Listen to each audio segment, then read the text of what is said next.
ছিলেন এবং প্রতি সপ্তাহে দুবার করে তিনি কৃষি ক্ষেত্রের পরিস্থিতি পর্যালোচনা করতেন।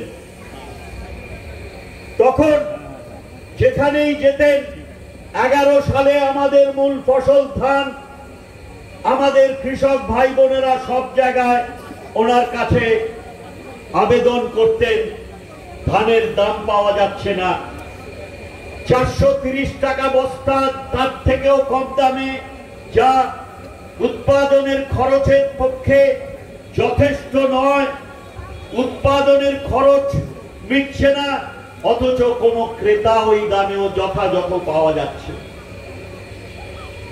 আলুরও সেই অবস্থা ছিল। 2019 সালের ফেব্রুয়ারি মাসে ব্রিগেড ভর্তি করে ফেলেছিল হাস্যময়, কারাট এবং বুদ্ধদেব বাবু। মূল দাবির যার উপরে ভরসা করে তারা ওখানে জনসমাগম করেছিলেন, রাজ্য থেকে প্রশাসনিক দায়িত্ব কেড়ে নিয়ে সাধারণ মানুষ ফেলে দেওয়ার পরেও তা ছিল কৃষকদের দুরবস্থা। কারণ কি জানেন? উৎপাদিত ফসলের চাহিদা নেই, তাই দাম নেই।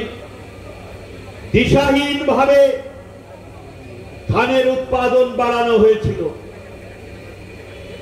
কৃষকদের একমাত্র লক্ষ্য স্থির করা হয়েছিল, তোমরা উৎপাদন করো, আমরা সুবিধে মতন কিনবো এবং মানুষ কিনবে, খাবে। আর পশ্চিমবঙ্গে তদান্তিম গণবন্টন ব্যবস্থায় চাল আসতো বাইরের রাজ্য থেকে।